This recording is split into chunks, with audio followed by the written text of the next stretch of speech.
ప్రియమైన దేవుని మాట వింటున్న వాళ్ళారా, ఈరోజు దేవుని మాట ద్వితీయోపదేశకాండం 1వ అధ్యాయం 36వ వచనం. యెఫున్నె కుమారుడైన కాలేబు తప్ప మరి ఎవడునూ చూడడు. అతడు పూర్ణ మనసుతో యెహోవాను అనుసరించెను గనుక అతడు దాన్ని చూచును. అతడు అడుగుపెట్టిన దేశమును నేను అతనికిని అతని సంతానమునకును ఇచ్చేదనని ప్రమాణం చేసెను. ప్రియమైన దేవుని మాట వింటున్న వాళ్ళారా, ఇశ్రాయేలీలు ఎంతమంది? 6 లక్షల కాల్బలం. పురుషులు మాత్రం 6 లక్షల మంది ఉన్నారు. ఎక్కడి నుండి వచ్చారు వీరంతా? ఐగుప్తీల దేశం నుంచి, ఐగుప్తీల చెర నుంచి, ఐగుప్తీల కష్టంలో, ఐగుప్తుల యొక్క బానిస సంఖ్యలతో బంధింపబడి ఎంతో నిరాశ నిస్పృహలతో వేదన చెందుతూ విసిగిపోయి కన్నీరు కారుస్తూ జీవితాల మీద విరక్తి పెట్టుకున్న సమయాల్లో దేవుడు చూశాడు. వారిని అక్కడి నుంచి మోషే ఆహారాలను ఏర్పరచుకొని వారిని గొర్రెల కాపరి ఏ రీతిగా జాగ్రత్తగా వాటిని చూసుకుంటూ తీసుకొస్తాడో ఆ రీతిగా దేవుడు గొప్ప కాపరి, గొర్రెల కొరకు ప్రాణం ఇచ్చిన ప్రియమైన గొప్ప కాపరి. ఆయన వారిని ఎంతో ప్రియంగా, వారిని అన్ని వేళల్లో అన్ని విషయాల్లో చాలా అభయం ఇస్తూ, ఆదరిస్తూ, పోషిస్తూ, సమృద్ధికరమైన జీవితాన్ని ఇచ్చి, మంచి నీటిని, మన్నాను, ఇంకా మాంసంను అన్నీ ఇచ్చి వారిని పోషిస్తూ నడిపించుకుంటూ జాగ్రత్తగా తీసుకొచ్చాడు దేవుడు. తీసుకొస్తే ఏం జరిగింది? కనాను ప్రాంతానికి వెళ్ళి చూడమంటే ఏం చేశారు? కాలేబు, యెహోషువ తప్ప మిగతా వారందరూ అమ్మో వారు చాలా బలవంతులు, మేము వారి ముందు ఎలాగున్నాము, మిడతల్లాగా ఉన్నాము, చీమల్లాగా ఉన్నాము అని, ఎంతో చిన్నగా ఉన్నాము మేము, వారు ఎంతో బలాఢ్యులు, మేము వారిని జయించలేము అని వారేం చెప్పారు?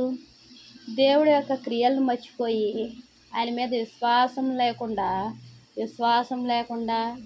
లేని మాటలు మాట్లాడుకుంటూ ఆయన మీద నమ్మకం లేని మాటలు మాట్లాడుతూ ఉన్నారు.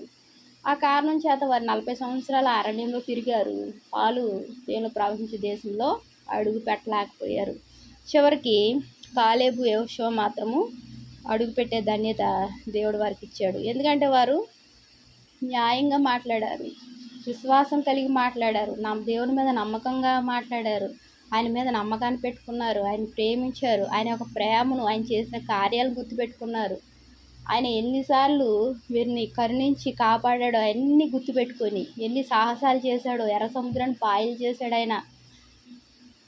ఇంకా ఆ అమోరీల దేశం నుంచి తీసుకొచ్చాడు. బాలాకు శపిద్దామన్న బిలాము చేత దేవుడు శపింపనివ్వలేదు. దేవుని బిడ్డలను ఆశీర్వదింపజేశాడు. ఎన్ని కార్యాలు! 1, 2? నీళ్ళు లేని చోట నీళ్ళు ఇచ్చాడు, ఆహారం లేని చోట మన్నాను కురిపించాడు ఆయన, మాంసం లేదంటే పూరేలను కురిపించాడు. ఎన్ని త్యాగాలు చేశాడు! 1, 2? ఎన్నెన్నో చేశాడు. అయినా వారు ఏం చేశారు? మర్చిపోయారు. చూడండి 34వ వచనం, 33. రాత్రి అగ్నిలోను పగలు మేఘంలోను మీకు ముందర నడిచిన మీ దేవుడైన యెహోవా యందు మీరు విశ్వాసం ఉంచలేదు. వారు విశ్వాసం ఉంచని కారణంగా వారు అడుగు పెట్టలేకపోయారు. మరి ఎవరు విశ్వాసం ఉంచారు? కాలేబు విశ్వాసం ఉంచాడు. 36వ వచనం, యెఫున్నె కుమారుడైన కాలేబు తప్ప మరి ఎవడునూ చూడడు. అతడు పూర్ణ మనసుతో యెహోవాను అనుసరించెను గనుక అతడు దాన్ని చూచును. ప్రియమైన దేవుని మాట వింటున్న వాళ్ళారా, యెఫున్నె కుమారుడైన కాలేబు పూర్ణ మనసుతో యెహోవాను అనుసరించాడంట. మరి మనం కూడా కాలేబులాగా అనుసరిస్తే మనం దేవుని కార్యాలు చూస్తాము, ఆయన అద్భుతాలు చూస్తాము, ఆయన ప్రేమను చూస్తాము, ఆయన కృపను చూస్తాము, అన్నీ చూస్తాము. నేను చూస్తున్నా, మీరు చూస్తారు. అతడు అడుగుపెట్టిన దేశమును నేను అతని సంతానమునకును ఇచ్చేదనని ప్రమాణం చేశాను. మరి దేవుడు ఈరోజు ఈ సమయంలో నీ సంతానమును, నిన్ను ఆశీర్వదించాలని కోరుకుంటున్నాడు. మరి మనం ఆయన అనుసరించాలి, ఆయన మీద విశ్వాసం ఉంచాలి. మన పితరుల వాళ్ళే విశ్వాసం లేకుండా ఉంటే మరి ఆయన ఇచ్చే ఆశీర్వాదాలు పొందుకోలేము. మన పితరులు కూడా ఆయన యందు విశ్వాసం లేక ఆ పాలు తేనెలు ప్రవహించు దేశంలో అడుగు పెట్టలేకపోయారు. మరి ఎవరైతే విశ్వాసం ఉంచారో కాలేబు యెహోషువ విశ్వాసం ఉంచారు, ఆయన ప్రేమను దేవుని యొక్క కృపను వారు హృదయంలో భద్రం చేసుకున్న కారణాన్ని బట్టి వారు అడుగుపెట్టారు.